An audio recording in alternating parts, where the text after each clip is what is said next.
Hello, hello, hello. Welcome or welcome back to the channel.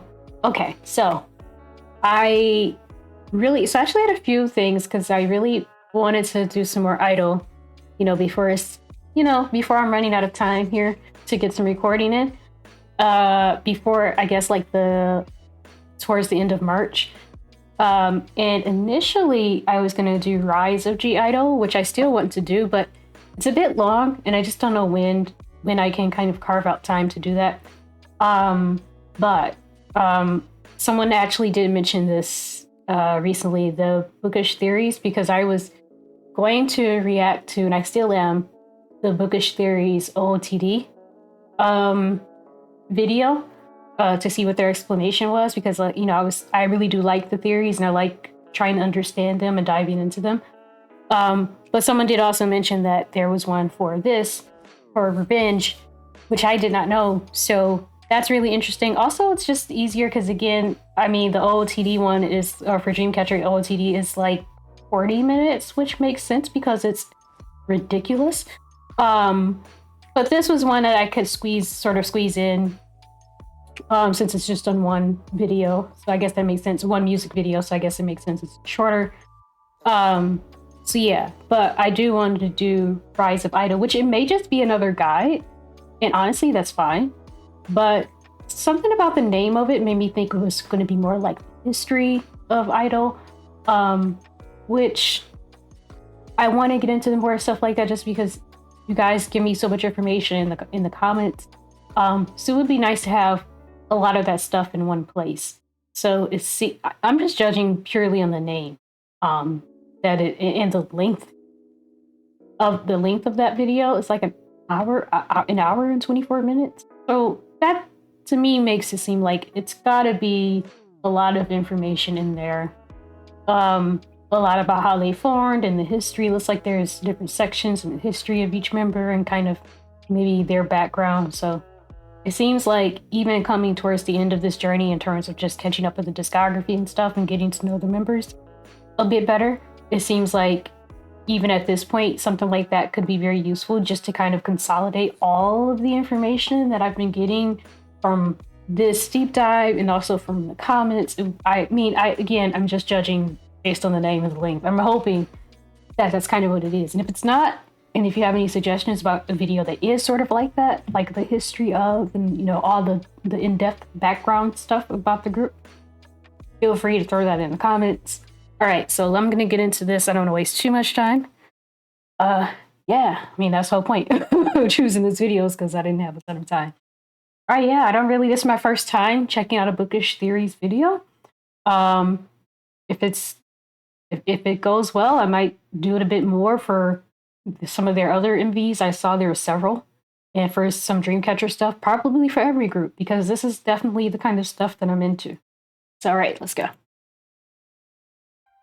Hello and welcome back to Bookish Theories. In today's video, we finally get our revenge with G-Idol's latest power movie. We finally get our revenge. Written and co-composed by Soyeon, Revenge tells the story of Idol coming together to take their rightful vengeance over somebody that wronged them. The surprise release of the video got many people excited, and rightfully so. The MV tells the story of a group of women conspiring to save a friend from an abusive relationship. Hidden throughout the video, though, we also find many possible references to Sujin and her departure from the group, so many people believe the revenge might actually be about that. Now, I'm usually very careful when it comes to these types of conversations. Understandable. Unless they talk about it themselves, I try my best not to use the real life of these people to bait you into watching my videos. This time, however, the references might be way too many to ignore. We have a shot of 6 people in the hallway, exactly, with 6 fingerprints on the wall, and Sujin's date of birth is printed along with the others on the document next to the paper. On the same page, we also see the lyrics of the song, and the word meaning is circled to make it pop. This could be a hint that the real meaning of the song might be connected to Sujin's situations, and other clues might also confirm this theory. Jeez. So you want to see the real... I really should get YouTube Premium, y'all, but I don't know. Get to that, however, I first want to play devil's advocate and give you the official interpretation that is not Sujin related. This will be the story told in the video as it appears without all the possible clues about her, and I'm also adding the information from case file G, which also happens to explain quite a lot about the narrative. You will see that even without mentioning Sujin, the story kinda speaks for itself, but I will let you be the judge of that. Revenge tells the story of a group of women who create an elaborate plan to avenge the violence suffered by one of them. On last sister night, a sudden explosion destroyed an apartment, killing a man and injuring a woman. Investigator Shua is in charge of solving the case, but soon enough she discovers that not everything is as it seems. The victim killed in the fire, in fact, might not be the victim that everyone thinks he is, and the more information she gathers, the more the plot thickens. The subjects of Shua's investigation are 5 women that she identifies as the Revengers. The first one is the I was trying to go. Revengers. Oh, okay. But then this is Sujin or Shua in the middle. Okay.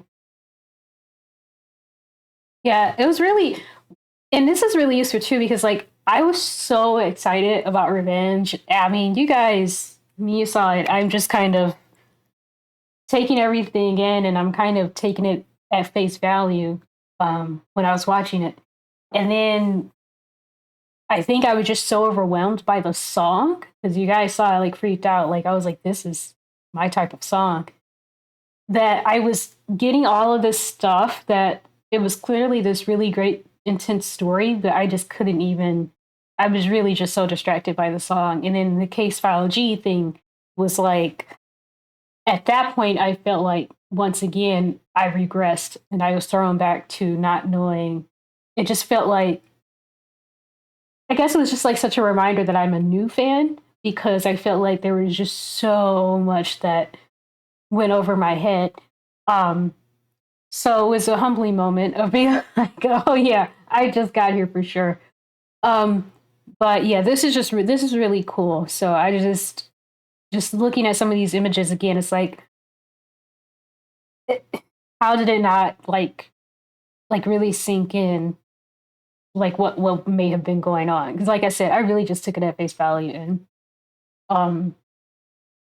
yeah. So, but yeah, this is really cool. I'm excited for this breakdown, and I think it's really cool that she's gonna do like a breakdown without the Sujin thing, without the Sujin implications, and then do it, I guess, with those implications. And but then it sounds like she's also kind of saying that even when you attempt to take Sujin out, it's kind of there.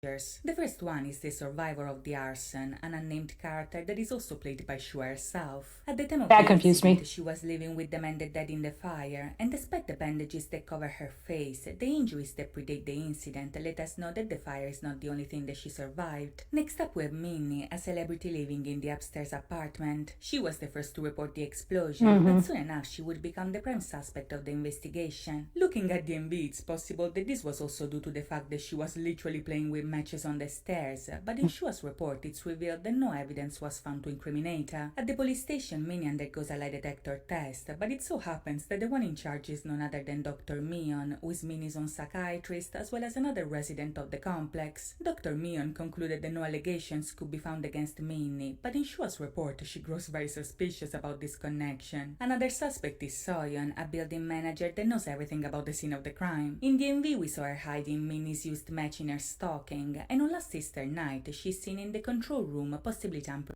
I definitely thought she was a maid. Okay.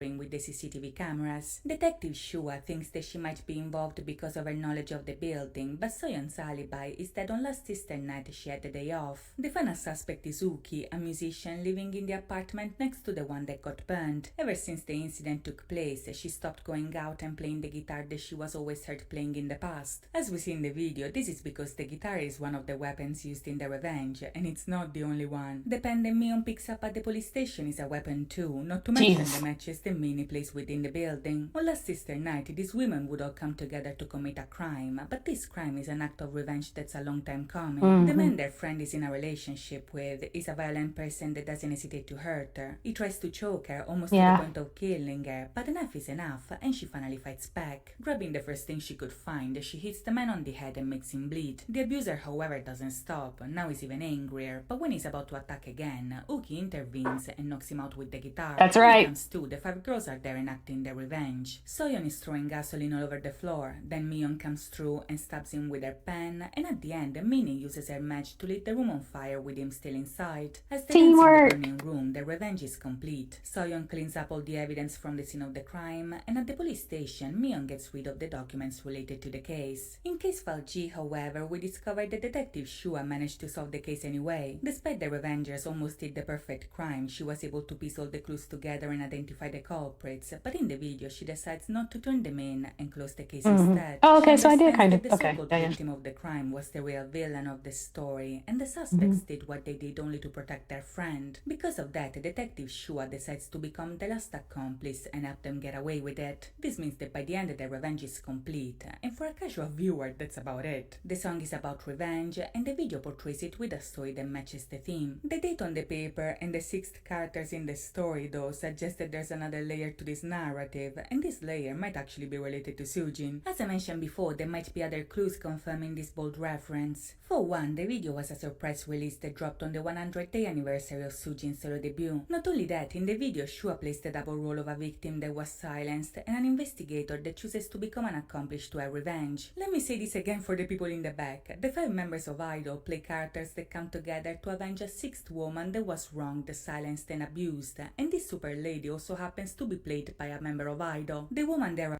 This super lady. I like this woman.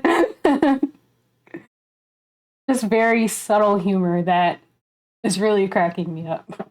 And this super lady also happens to be played by a member of Idol. The woman they're avenging is not played by an actress or some faceless person. She's one of them, a member of the team, which to me at least is a very important detail, especially considering how close Shua and Sujin actually were. Exactly. The way the story talks about victimhood is also very telling in my opinion. At the beginning, Detective Shua investigates the arson thinking that the man that died was the victim of this story. Come to find out, the man was the true abuser, and the suspect of the investigation was the real victim all along. The fire symbolism is also very meaningful here. I Burn was the last album they released before Sujin's departure, and as a title track, Hua was a pun meaning both flower or blossom, as well as anger and spark. Hua was literally about a rebirth through fire, a blossoming that begins out of spite, and in that song, Sujin sang the lines about making a bigger fire to regain the spring she lost. Fittingly enough, the new video portrays this bigger fire as a form of ultimate revenge. The very thing that is seen hurting the character at the beginning is also what is eventually used to avenge her at the end, which really plays on the duality that was presented back then as well. On top of that, the song also tells us that this process began on last sister night, because from the day onwards they embraced themselves buried in the dark until they got their revenge. Now, the reference to last Easter night could have a symbolic meaning here. Easter is a day connected to an unjust death, but most importantly it's associated to a resurrection. Like the fire, it's a day that gives the idea of a rebirth that takes place after a painful process, which might be the reason why this reference was chosen. Another possibility though is that last Easter night might be announced to an actual date associated to Sujin. Since they call it last Easter night, some people think it might have something to do with Last Dance, which is the final MV she was supposed to appear in before being eventually cut out. This happened in April 21, so it would fit the Easter reference, but another possibility is that the reference is a nod to March 2022, which in turn is the month that Sujin left the company. These are just speculations of course, but whether last Easter night is an actual reference, a symbol of renewal, or maybe even nothing at all, one thing that we know for sure is that by the end the girls achieved their revenge, even if it comes at a great cost. Both the lyrics and the video tell us that the girls eventually succeed, but it's a bittersweet victory. By the end, the 5 members stay together, but in the final shot, Shua's character stands alone as she removes her bandages. If you want to see her as a representation of Sujin, we can say that now she is healed from the wounds of the past, but she's still alone. There is a big contrast here between the shot of 5 versus the shot of 1, so even if they got their revenge, the damage is still done. This is all for you today, but let me know in the comments down below what you think about revenge. Do you think it's really about Sujin, or do you think that people are reading too much into this? Let me know. In the meantime, however, I hope you guys enjoyed this week.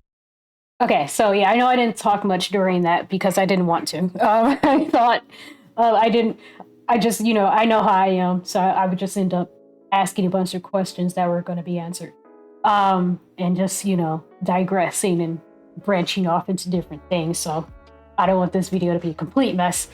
But okay, so that is interesting, and like, and fans really picked, and I don't know if maybe fans had already, you know, watched this, and that's where all the conversation came from, or fans are just they're fans, so they picked up on all these things on their own. But it is really cool that, and I keep saying this, that they can that they can reference her at all, because like I have said this several times, but this is just my own experience with this type of thing. There's some companies where when someone leaves the group, it's like the members have to act like they literally never existed. The companies excise them from everything, which that I'm guessing that Cube did do, but the members won't let Sujin go, and to me that's special. And I can't speak for every company. I'll be specific and say SM Entertainment. They are like that. When someone's not in a group anymore, I don't know. It's like they're gaslighting the fandom all of a sudden. Like they act like they never existed. And the members act like that person never existed. So it's weird. It's like, but I really, but I mean, this is also a different situation. But so I really love that they're able to do that. And I think that it's so special that it's not even just a passing thing. Like it's not just these very vague things that only fans would, like hardcore fans would notice. Like there's very much like, oh, it's in our songs, it's in our title tracks, it's in our videos, it's in our album. It's like the album art. It's like they're putting her everywhere. So really, I think that if you're a fan of Idol and you even have a thought that maybe Sujin was in the wrong about something, I think that I just think it would be very hard to stay or to remain in your convictions or strong in your convictions in that when the group is this dedicated to I don't know, I guess to representing her. You know what I mean? They clearly feel like she was wrong. I'm not saying that anybody's perfect, and I'm sure that Sujin isn't perfect, but everybody who's very close to this situation seems to all agree that she was wrong. I understand bullying allegations are incredibly touchy. There's a huge problem with bullying in SK schools. I get that. So I think people are sensitive to it. And I bet there are some people who think maybe it was true and she just got away with it because she's an idol. There are going to be those people. And I understand why they think that way, because privilege. But honestly, I just don't think that a group would be this dedicated to expressing their hurt and their feeling of betrayal over an exit, and if there is any weight to this. So anyway, I'm just saying that I like it. I like that they stand on business, and I like that they got her back, that they have her back, and I like that even though she's not with them, she's always with them. And I love that I can just assume that, in their personal lives, that she's still their friend. And I really like that. And that comforts me. And I'm sure it comforts all of Neverland. That they know that bond is still there. Like that's their girl. So anyway, this is really cool. And I did really like this. And I think I am going to do more. I see right there, she's done Queen Card, done Allergy, which is interesting because someone actually told me I should watch the Allergy MV before the Queen Card MV. So I might just do that because it looks like, just looking at this little card here, they might be connected. So yeah, I may just do that. And I hope this wasn't too boring. But yeah, please do like and comment and subscribe if you would like to. But you know what I really want you to do? Comment. Okay. Be happy, be healthy. Thank you for hanging out with me. Goodbye.